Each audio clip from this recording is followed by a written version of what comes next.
Hey Reddit.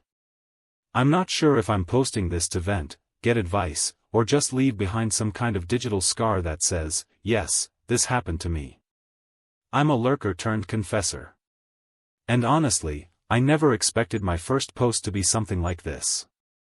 But here I am, sitting in a parked car outside a Dunkin' in the middle of Charlotte, North Carolina, watching the rain beat against the windshield like the tears I refuse to cry.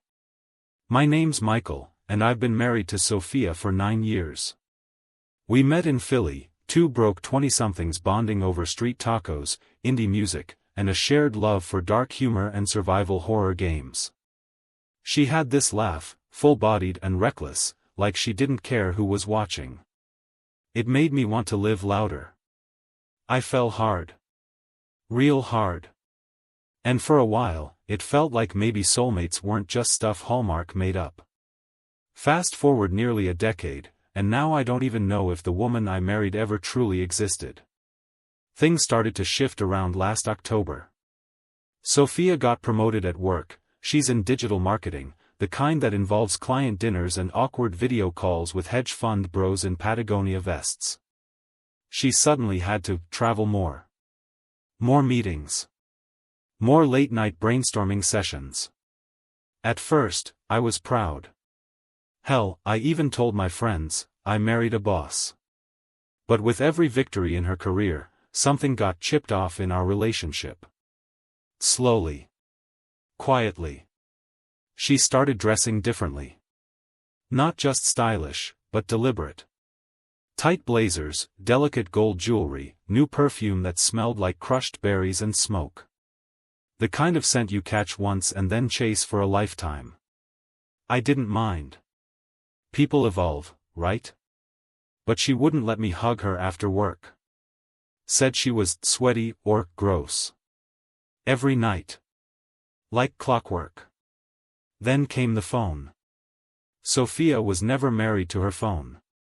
She'd lose it in the couch cushions, forget it at cafes, once even dropped it into a public fountain while taking a selfie with a goose, true story. But something changed. Her phone became her secret companion. She wouldn't leave it on the table, wouldn't let me see the screen, changed her password to something she refused to share, client security, she claimed. We started sleeping farther apart. Not physically, but emotionally. She'd laugh at TikToks with her AirPods in, turn away when I entered the room, leave mid-conversation to take calls on the balcony.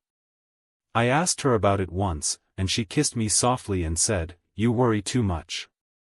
That kiss felt like anesthesia, sweet, numbing, and designed to make me forget the ache. I convinced myself I was paranoid. Insecure. Maybe projecting. I started journaling, trying to figure out if I was just sabotaging my own marriage with suspicion. I even booked us a weekend getaway to Asheville, cozy cabin, fireplace, 0 cell service. She said she couldn't go. Work emergency. There were no real signs, just 1,000 tiny inconsistencies. Like puzzle pieces that didn't quite fit, but weren't obviously wrong. Her favorite coffee changed. Her music playlists shifted from nostalgic emo to sultry R&B. She started buying lingerie from sites I didn't recognize and never wore them, at least not around me. Then came the thunderclap. It was a Tuesday night, 3 weeks ago. I had just finished a late shift at my job. I'm a project manager at a design firm. I swung by Sophia's office to surprise her with takeout from her favorite Thai place, basil chicken and extra spice. The receptionist looked confused when I walked in. "She's not here," she said. "But, she said she'd be working late?" I replied. The receptionist tilted her head. She left around 5:30. Said she had a date night. With who? My brain shut down.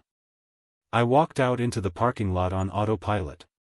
Something inside me was screaming, clawing at the edges of denial I'd wrapped myself in. I sat in my car and stared at the brown paper bag in the passenger seat. The condensation was starting to bleed into the cardboard. My hands were shaking. I drove home in silence. Every radio station sounded like betrayal. I walked into the house. It was quiet. Too quiet. Sophia's car was in the driveway, but the lights were off.